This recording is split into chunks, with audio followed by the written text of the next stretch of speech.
Alright then, welcome back guys. Today's 15-minute timelet question is: how do you calculate the time cap for some of the workouts? Let's see our head coach what he has to say about it. What is the time cap? The time cap is when we have workouts with rounds, so you don't know when you're gonna finish, and then I put a time cap on it. And time caps in CrossFit, they're not random. There is a reason behind time caps. I would say the time caps on these type of workouts, I think they're one of the most important parts, because they will dictate what the intensity of the workout will be. So they are connected to the intended stimulus of the day. We talked about stimulus of the day more often. So it's not just a random moment that we're gonna stop the workout and stop the people because they should have finished by then. It's not just this, right? No, the main thing is that it's about what type of speed I want you to do it at. I will also talk a bit later on. It's also have to do with class management on one side, but the most important part is that it has to do with intended stimulus. Because when I'm making the workout, the first thing I'm thinking about is, what do I want to achieve with this workout? What type of workout is this? Is this a short sprint, like under 5 minutes?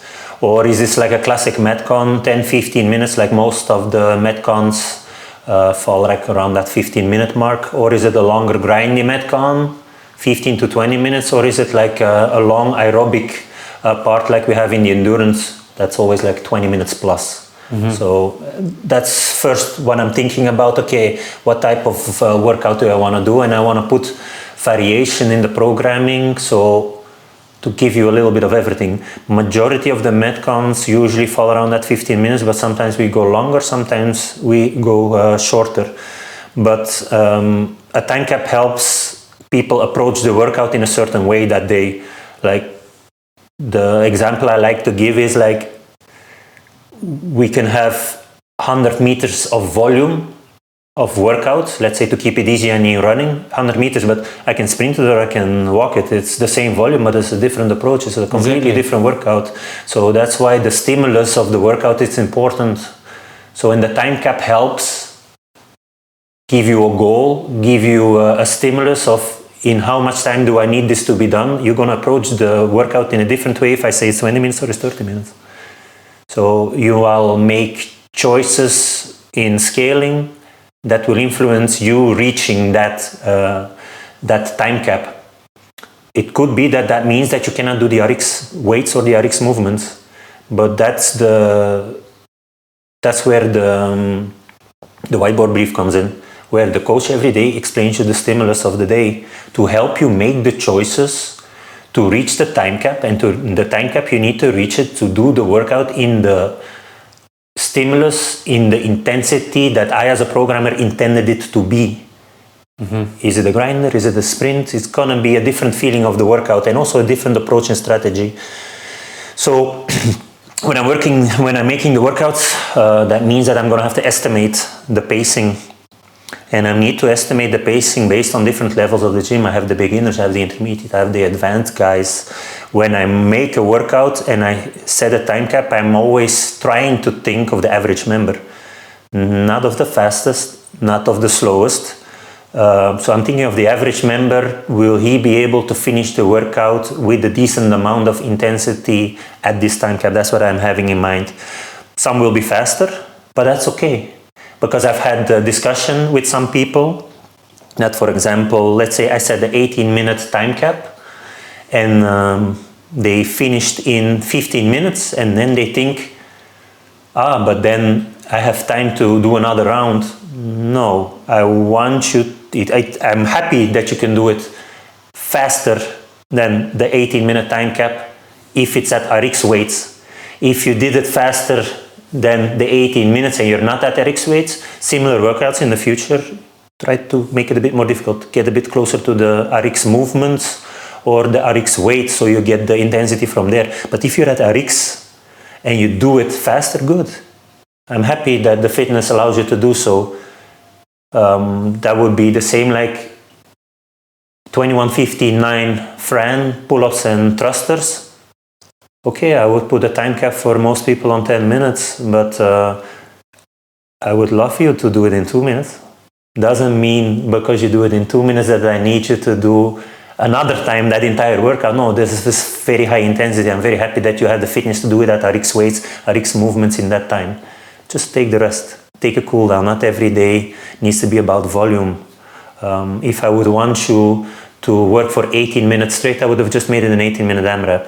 But I made it 3 rounds for time. If you can do it in 15 minutes, great.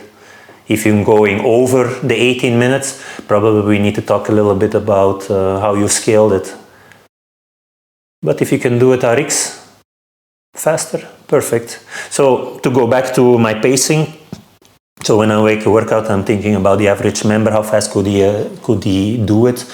Like I'm thinking in general, guidelines like 25 wobbles probably takes them 1 minute, a 400-meter run probably takes them 1:45, 2:30, a row between 1:50, 2:20. So I'm having certain things in mind just out of experience of seeing people move, also knowing how fast I do it. So that's also what the programmer does, think a little bit, how fast would I do it, taking in consideration that it's not a move that's a weakness, because obviously if it's a weakness, it's going to be slower than average.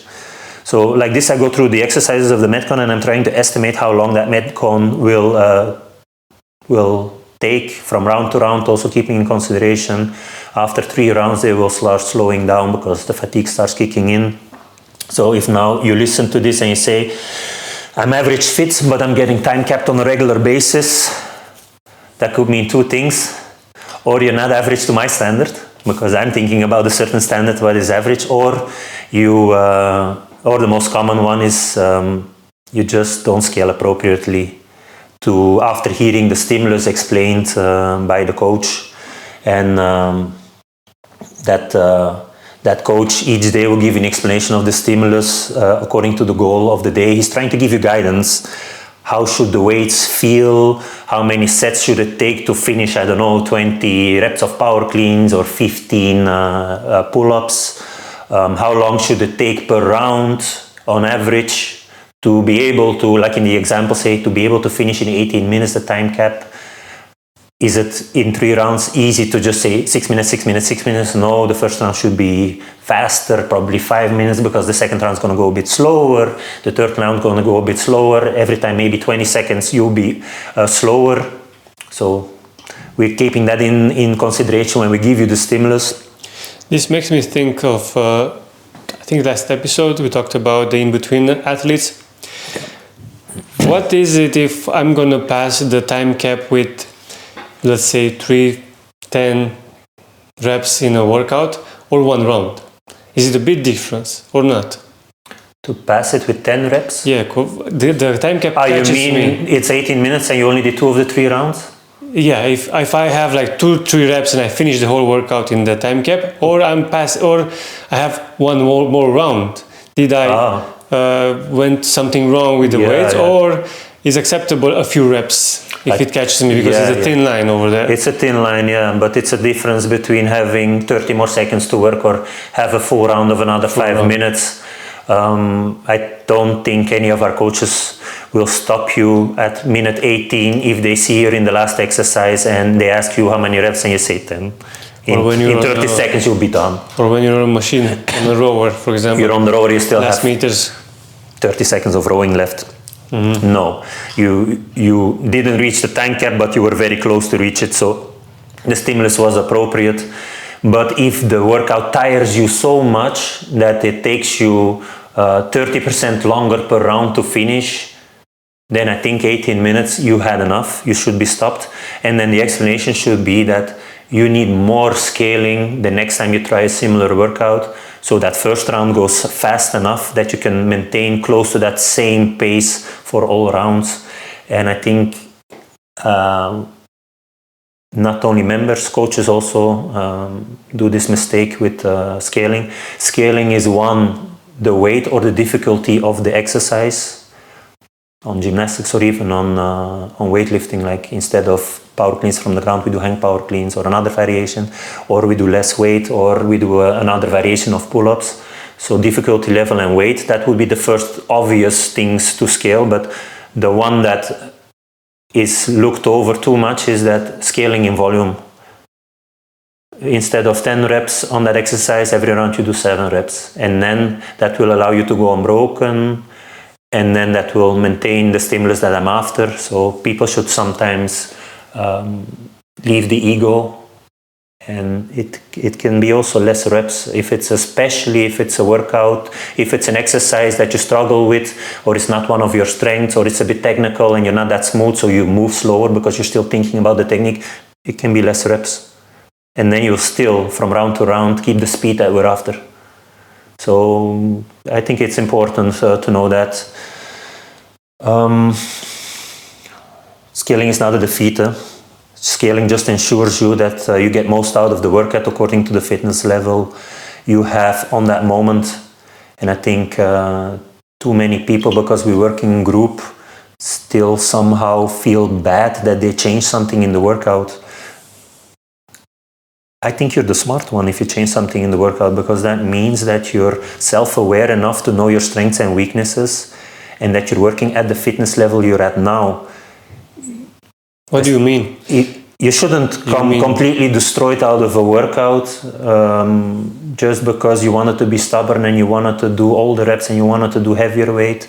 No, you need to work hard enough. You mean during or before? Before. This is something, okay, this is building from having experience, doing multiple workouts, and then seeing from day to day, did I get the stimulus of the workout? Did I get the point? Did I finish within the time cap?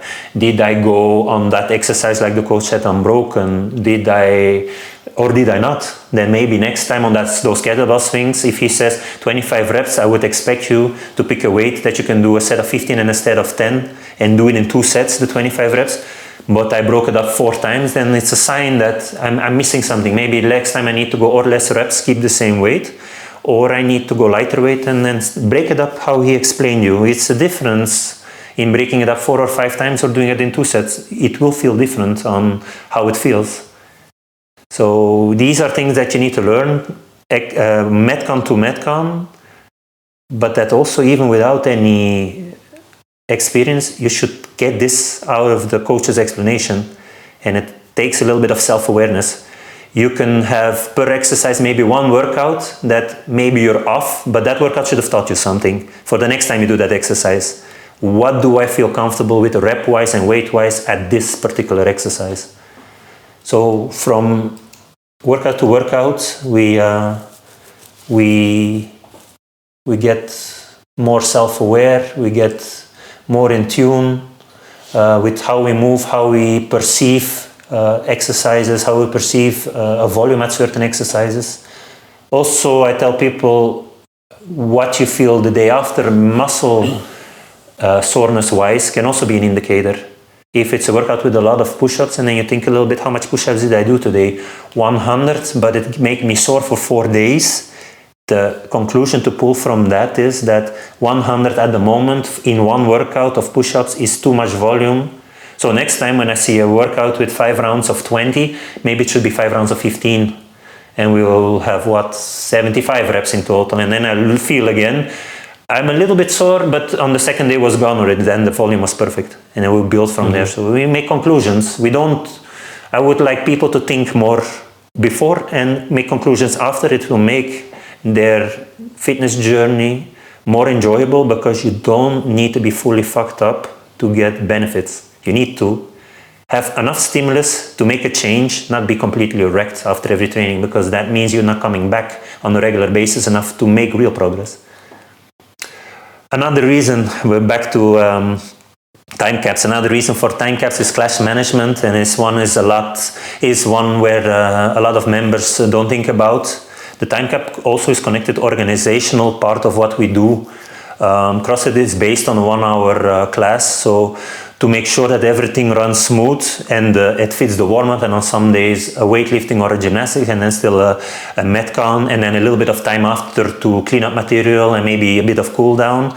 It's important that we keep to our time caps, because when I'm doing the full workout with all these components of warm-up and weightlifting before, I'm also thinking about what is going to fit into the class. So it's important that to keep the class running smooth and on time, that we stick to our time caps. And no, it's not okay if I say it's a time cap of 20 minutes and you want to continue till 25. No, it's not okay. It means that some classes will be late, waiting for you. If you scale correctly, you will be in 20 minutes. And it doesn't matter, I didn't finish this 2 more exercises, because you're a bit slow. And the reason you were slow is because you overestimated yourself in the first rounds, and you could have made the correction even on the second round, but you didn't. It's fine, you want to continue like that, but we will time cap you. 20 minutes is 20 minutes. Yeah, and speaking about time cap, I think we're going to reach ours. We're close to the 15 minute. Yeah, let's see. Do you still have something to add, or you want to make a summary? Let's see. Let's make a summary. So the time cap is chosen basically by reverse engineering the workout from the intended stimulus point of view, and then plus the average pacing for the majority of group to finish in the intended time frame. And in essence, if scaling is done correctly, majority can finish within that time cap. If scaling is done appropriate, then the beginner, the intermediate, and the RX should be finishing pretty close to each other. Nice. Well said. We hope you enjoyed it. Thanks for listening. Subscribe wherever you listen to your podcast. And please send us your questions. Tell us everything that's on your mind about CrossFit. See you soon.